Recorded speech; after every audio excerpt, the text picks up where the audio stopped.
Good, happy Sunday morning, September 15, 2019. I'm Riley King, and welcome to the Riley King Newscast, right here on the Riley King Network. Let's begin. First up, Manchester police arrest made in connection with suspicious death. Victims ID. Let's take a listen to that video from WMUR News 9.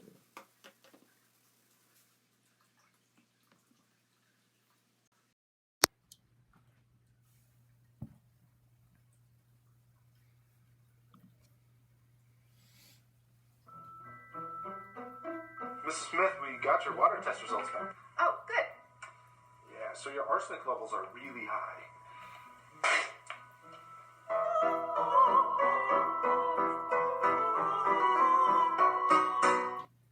Right now, the death of a man in Manchester is being considered suspicious. Police say the victim, a 57-year-old man, had serious injuries when he was found on Spruce Street last night.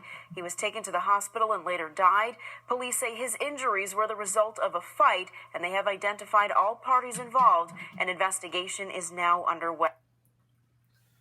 Okay, and there you go on that video and that report.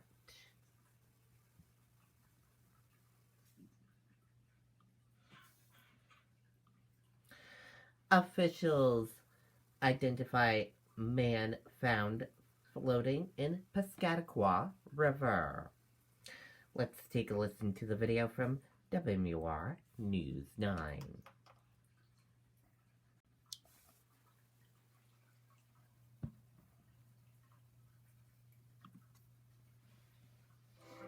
Customers will call in or email in and just tell us that I was at the store, and from the beginning of the sale till the delivery, it was a great experience. And as a business owner, that's what we strive for.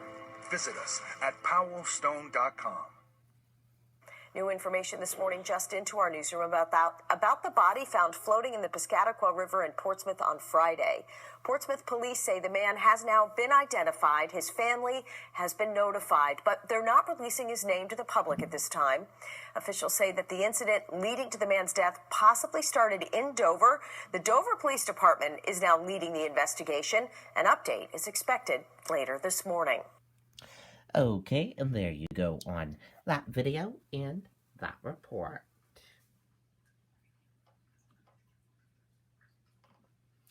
Crews continue looking for source of major water leak in Cannon.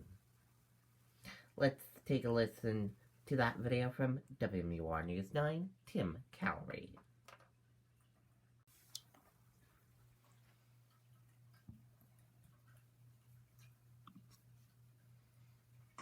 We feel that if a customer wants their product and they're ambitious and they want to do it today, if we have it here in stock, we have the people, the trucking, why put off till tomorrow what you can do today?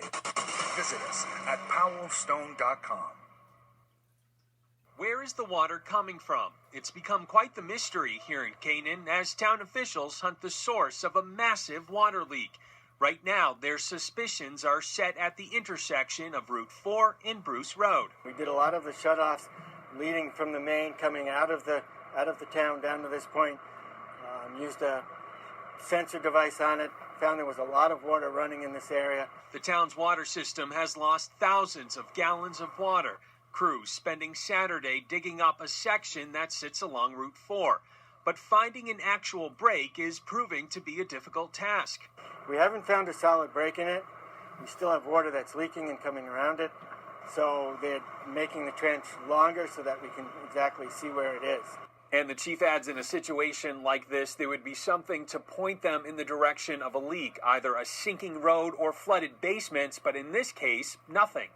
We're hoping to get things going and back up into the system. And as they continue to search, an unexpected hurdle pops up in their path. The water main that we've been chasing and digging and still leaking in this area has now gone on about a 90-degree turn and is going out into the main travel lane the westbound lane of Route 4. Which has greatly expanded this project as road crews will now have to dig into Route 4. So what we're going to have to do is we're going to repressurize the water in the system so that people downtown and in other areas, except for the extreme western portion of town, they will be getting water. It will still be reduced flow, but they will have water. Anyone who uses town water is urged to take precautions. We are asking people to still use water sparingly, still boil any water that they would need for drinking. In Canaan, I'm Tim Callery, WMUR News 9. Okay, and there you go on that video and that report.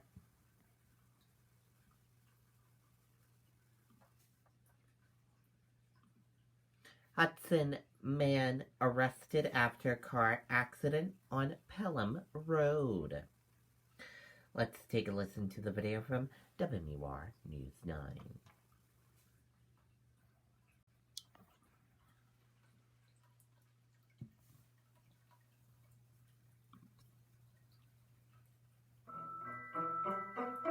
Mrs. Smith, we got your water test results back. Oh, good. Yeah, so your arsenic levels are really high.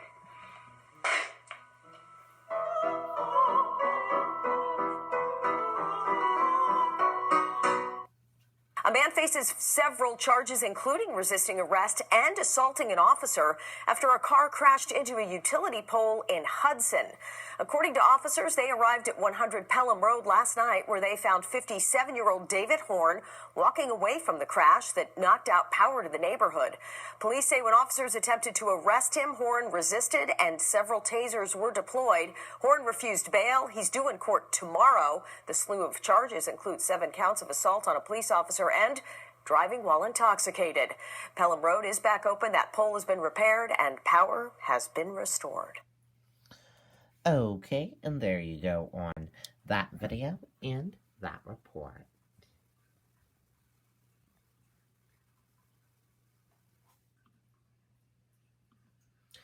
Family looks for answers 5 months after man went missing in Nashua.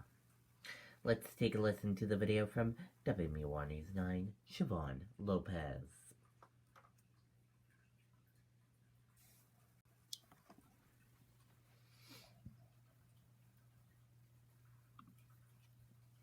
Chapel Tractor has been in our family since 1955, when great-grandfather Pearlie and our grandfather George decided... I just need y'all to please give them back. You're breaking my family. A family broken by heartache since April 20th, the night Michael McLean was last seen. This is a place where you do not want to be. Sleep, don't know what that's about. You just running on empty right now. Michael's family says he lived in Manchester for the last several years, working at Easter Seals. He was reported missing after a night out at the Tropical Lounge in Nashua. His father, Edward, says he'd never take off without letting anyone, especially his mother, know that he's okay. Michael had a lot going for him. Michael still has a lot going for him. So for someone to just up in despair, this is not Michael. Hundreds of missing posters like this one handed out to volunteers to be put up around Nashua and Manchester in the hopes of sparking someone's memory. We have faith that my son is still out there. We want to bring Michael back home. Nearly 5 months later, the family is pushing for the public to come forward, frustrated with the information they've received so far from investigators. I just need them to do more. They just need to communicate more with the family. Michael's aunt speaks directly to the people who were with him that night. You were with him. You have to know something. You can't say you don't know anything because that's impossible. If this is your friend, you need to go to the police and you need to tell them something. We want answers.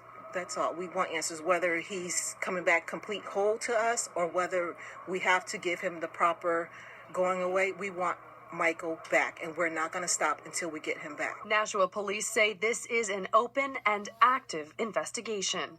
In Nashua, Siobhan Lopez, WMUR News 9. Okay, and there you go on that video and that report.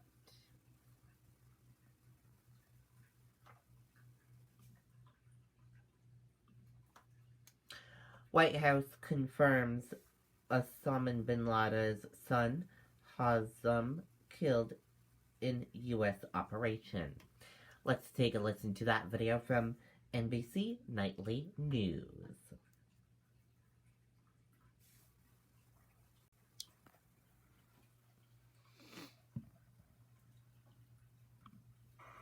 Today, President Trump confirming an NBC News exclusive report from July that Osama bin Laden's son and heir apparent to al-Qaeda is dead.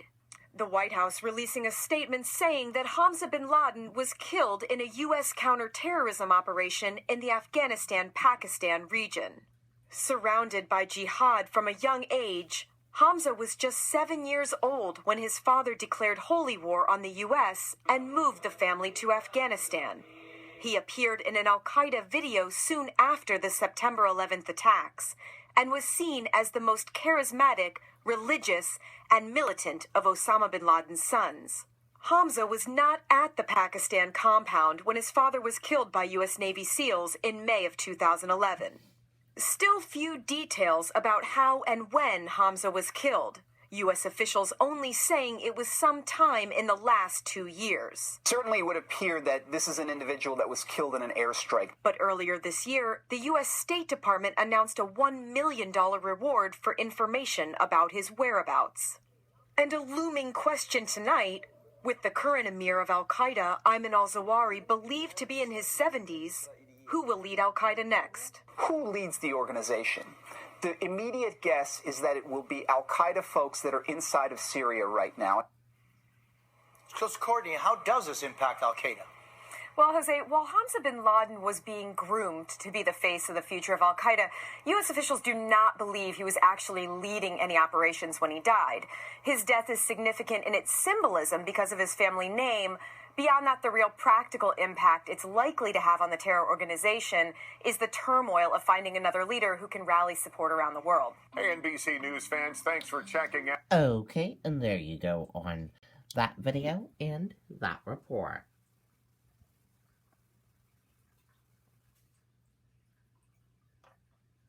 And now let's take a look at some events happening in New Hampshire today.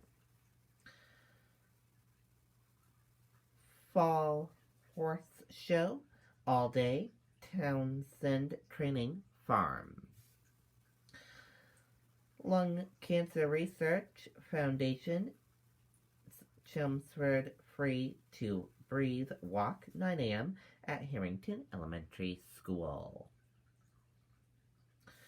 First Congressional Church seeks photos for Bicentennial Gallery and Time Capsule at 9 a.m. at First Congressional Church. Free test drives of electric vehicles, 9 a.m. at Exeter Town Hall. On view in Cornish American Art in the Picture Gallery, 1948 to 2019, all day at St. Gob's National Historic Park. White Mountain Storytelling Festival, 9:30 a.m. at Plymouth State University. Temple E.L. Arthur Series, Jessica Shattuck, 9:30 a.m. in Temple Tribute Trouble the Dog Motorcycle Ride, 10 o'clock a.m. Alpi Shran Auditorium. Third Annual John Stark High School Football Car Show, 10 o'clock a.m. at John Stark Regional High School.